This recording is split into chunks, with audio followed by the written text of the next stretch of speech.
Hello, my name is Sue. I guess I've never formally introduced myself on my channel before, but I've been doing videos for about 8 months.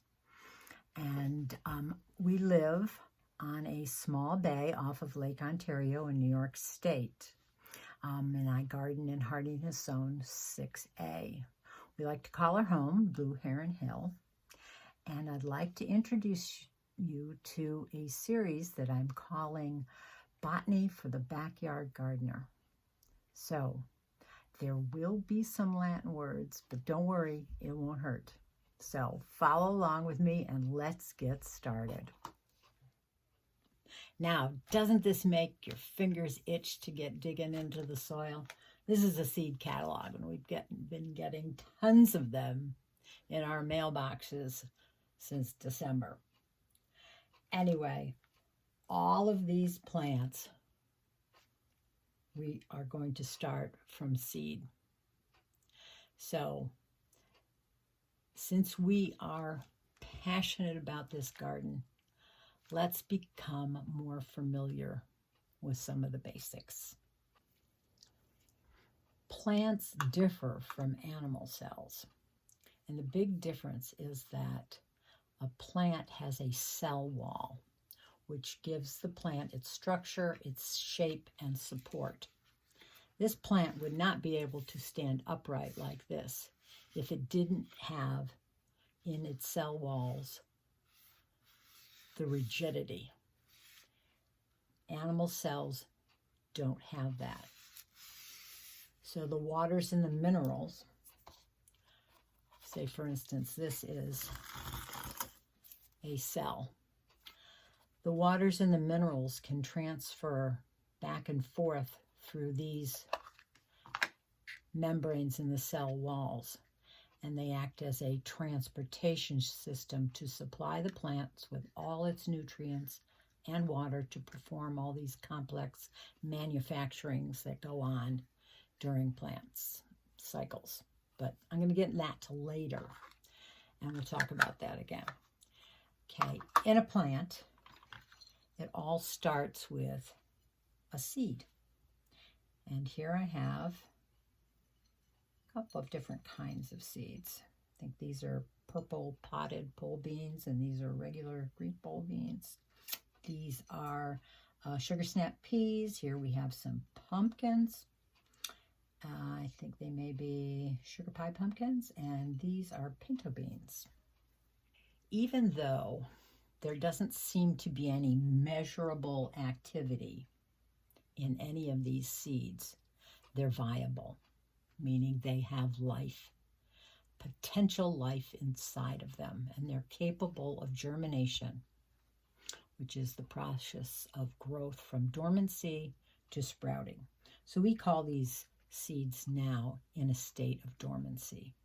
But these seeds are little dynamos. They are small, little powerhouses. Easy to store, able to withstand drought, freezing temperatures, and almost anything that nature has to throw at it. And given the right condition, a seed will awaken from dormancy to sprout.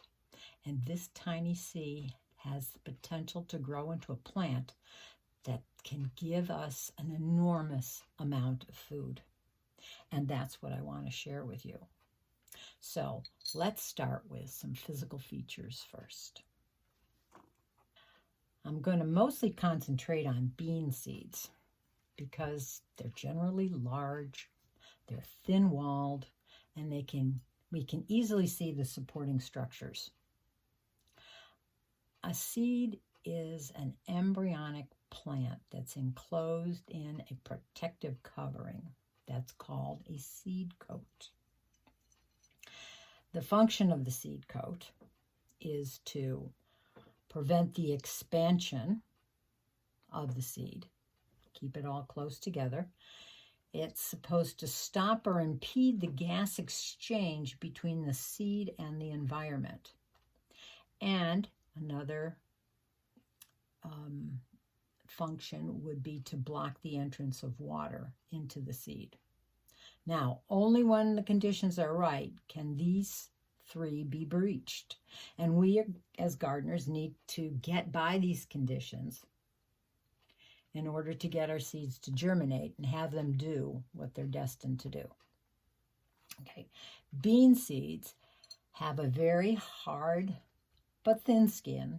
They're glossy and smooth surface, but other seeds need they may need different methods to germinate them. Some need a method called scarification, or something that physically will abrade them to break through that hard, thick seed coat. For instance, nasturtiums and lupines and morning glories, they all need that scarification. It takes an intense amount of energy for a seed to start germination, more than any other time in the plant's entire growth cycle. Most of these seeds consist of, in the bean seeds, 2 large kidney-shaped food storage areas. These are 2 different ones right here. Okay, I have a diagram right here. 2 kidney, and this is a bean seed, 2 large food storage areas that are called cotyledons. There's a Latin word. Or seed leaves. And between the 2 of those is an epicotyl, which is here.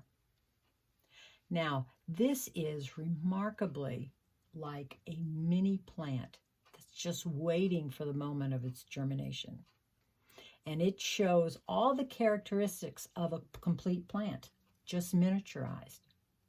That's what's going to grow into our seedling. And the radicle, which is the part just underneath this leafy part, and that is going to develop into the primary root of our seedling. And that's the first thing that's going to come out of our seeds. Now the hypocotyl, right here, which is the area between the radicle and the epicotyl. Well, the epicotyl is the whole thing. But just above that is the part of the stem that's beneath these seed leaves and directly above the root. Now, that's a lot of Latin.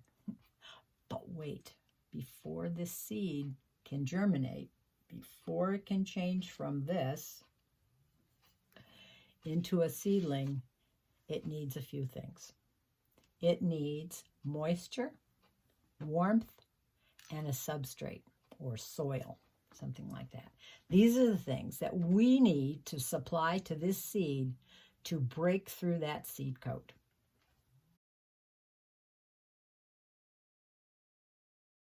What I did was take a few representative seeds, put them between paper towels, wet paper towels, so there's our moisture. I put them in a warm area. That's our warmth. Although I didn't give them any soil or substrate, we're going to see what happens to them. One of these is just about 24 hours, and the other one is about 48 or 72 hours. Let's see. Let me peek at this one. Okay. Here's the one that's just 24 hours. And, okay.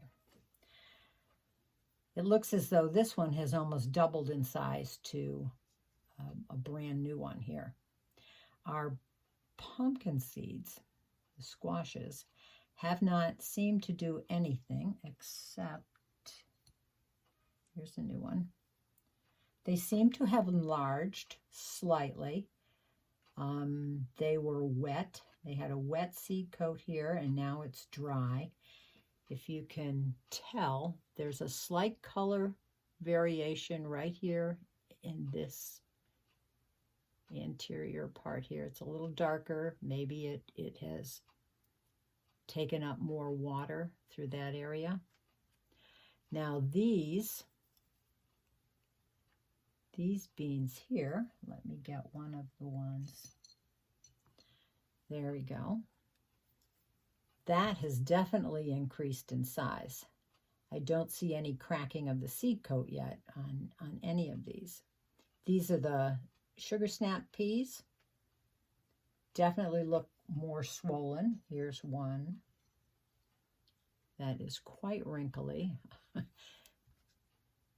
All dried out. This is a brand new one. Hasn't been exposed to any of the conditions yet. This one is filling out. Almost no wrinkles left in this one. But I don't see any indication that there's anything happening as far as breaking that seed coat out yet. So that was just after just a little bit more than 24 hours. So we're going to cover those back up. Now this one, I took a peek at this one, and there's a lot more surprises in here, because this has been in here a lot longer. There we go. Now, of course, you're going to say, oh, look at this one. It's sprouting and everything. Well, this one has been in here a very long time, but we'll get to him later. Look at the size difference here. This one, and even a color differentiation here. Quite a bit different. This is the same one. This guy, for some reason, has not swollen quite as much. And that one, too. Here's one. These two here. Let's pull out. This is what it started as right here. This is a pole bean. It has swollen, and it has broken through. This is the root. This is the primary root that has started to grow. No indication of anything on the squash yet.